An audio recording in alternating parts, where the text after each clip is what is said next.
Hey guys, welcome back to the channel. In today's video, we're going to be installing the oil pan gasket, putting some RVT where the rear cover and the timing cover come in contact with the block.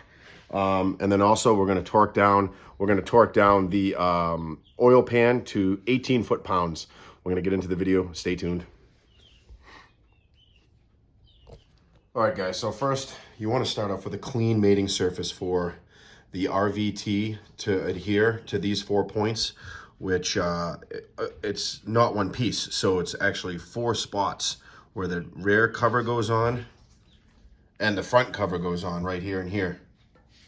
Also, when you're cleaning this surface up here too, to put the RVT in the 4 spots I just showed you, get yourself a flat edge. I showed this in another video, but you want these two surfaces to be square with each other.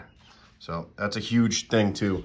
And then back here, check that also, make sure that's flat to the surface to itself, which that, if you look down the side, right on, very square.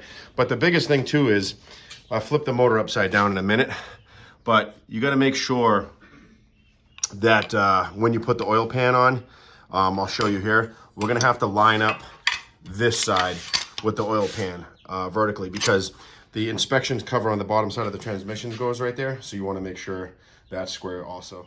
All right, guys, follow me over to the bench over here. We're going to get some ultra black Permatex. This is RVT. This is you got to make sure you get the right stuff, the silicone stuff.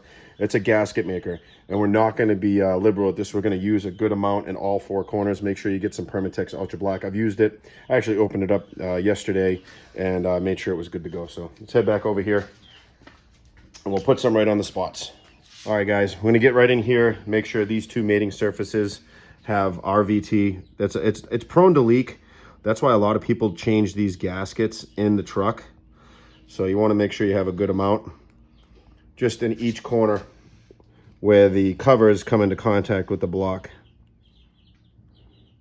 Use a good amount because it's going to squish. We'll go back to the back side of the block, and then we're going to get our gasket fitted. What we're going to do is let this set up though. Let this set up for like 5 minutes or so.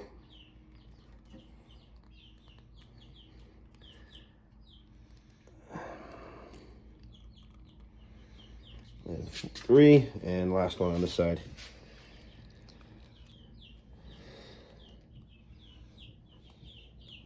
All right, we'll let that set up, and we'll come right back, and we'll get the gasket set up. Okay. We got the gasket here. You want to make sure, it's pretty idiot-proof. Come over to the motor. You have these 2 oil ports right here on the gasket. On 6.0 blocks, 6-liter blocks, they have an oil cooler, which this flows through. I'll show you on the oil pan, but all you want to do is make sure this is set up enough, and then you want to come down here and then line up your gasket. Which the benefit is this is pretty idiot proof because you get the 2 holes, and that would be the front or the rear. So you want to make sure this is check all your holes, go right down, go run around, check down make sure all your holes are lined up. That way that oil pan will go on with no problem. And then we'll show you exactly what we're going to do for the bolts in the oil pan next. All right, guys, I brought you back over to the bench. We had these in the parts cleaner. Get yourself a gallon of this stuff. That's great. But anyways, you're going to notice something. A lot of these bolts to this motor are the same size. They're all 10 millimeter right here, and they're about the same length. Your oil pan is no exception. The only difference is these 2 bolts right there are a lot longer. These go on the back side of the rear cover, and we'll show you that too. We'll show you that when we get the oil pan on.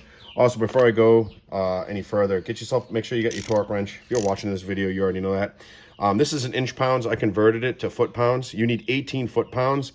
I have a 1/2 inch drive, but I figured this 3-inch drive will just be fine. And I think the conversion is 218 inch pounds compared to foot-pounds. So if you're going to switch that over. All right, in here, you're going to find a tray. It's a diverter tray.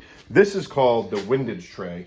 So as the motor spins, it keeps the oil up, and this is where the sump is. This is where your oil pickup tube is going to go. It roughly floats off about 3/4, not even, no, I think it's like 3/8 of an inch. It floats off the bottom of the oil pan. But want to make sure you get a clean mating surface. We're going to clean this up real quick, make sure this is all good to go, and we'll get right back to you guys. We'll put this on. As we clean up the oil pan, Definitely down in there. Make sure you take this windage tray out, this sump pan, I guess that's what they would call that. Bolt that back in. We cleaned all the sludge out. I thought I did a better job, but then we did get the mounting surfaces clean here where the gasket's gonna go. All right, guys, I don't know why I have to explain this, but I'm going to explain this. The pan only goes one way. This fits right over the sump. Make sure you line that up and then come straight down. We had that RTV sitting for a little while. Obviously, this is a lot easier doing on the engine stand. And then you're gonna just line up all your holes, and we're gonna start putting some bolts in, and then I'll show you exactly what the torque sequence is. We're gonna look at the book. All right, guys, you can pause the video right here. Here's the oil pan tighten sequence, and that's for all V8 engines right there. You guys can pause the video, and you guys can go after this, and we're gonna do it exactly what it says in the book. All right, we're changing up the script. I got a helper today, and actually he's the one recording this video, so I'm gonna give my son a shout out. He's gonna get all the bolts put in place, just start them by hand. We're not gonna worry about these two back here, but he counted all the way around. He got 11 of them. Oh, we got 12. You didn't count that one. But that's all right though. Start with those ones. We'll get that afterwards. Just start over here.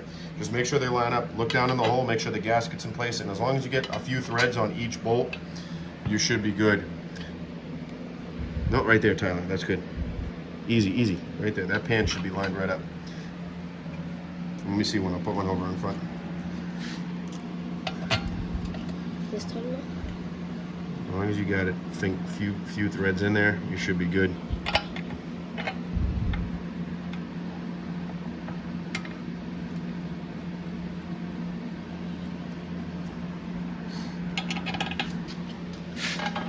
Like I said, get all these things finger tight. At least I should say not finger tight, but finger started. You want to make sure. That's a huge thing. You don't want to strip any of these bolts. And then we're going to run them down very softly with the gun, with that torque sequence right here. Again, 18 foot-pounds.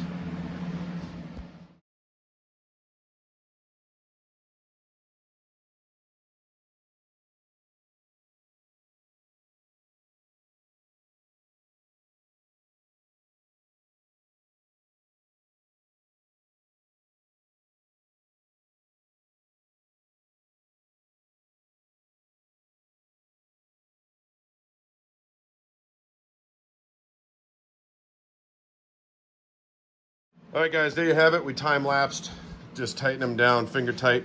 I gave him one little click on the gun, don't go crazy, and then we did the torque sequence all the way around, 18 foot-pounds. We had inch-pounds, obviously. We reconverted it over there, but that's it. Oil pan gasket, RVT in the 4 spots where I showed you. Torque it down, and then we also did, I did it off camera. Actually, I think I did it more towards time-lapse, but I made sure this pan was adjusted as best as I could off the block here. There's only one spot to do it right there. The block starts back there for some odd reason with the rear cover, so I did it off that. So your application might be a little different. Make sure you subscribe, hit the notifications bell if you guys want to see videos like this, and hope you're enjoying this series as best I can. I'm trying to explain this, and a big shout out to my son for filming. I'm going to try to get the other knucklehead to do some work too, both you knuckleheads, and we'll see you guys on the next video. I think next video is going to be push rods, rocker arms, and getting those adjusted and torqued to spec as well. That'll be interesting, so stay tuned. See you on the next one.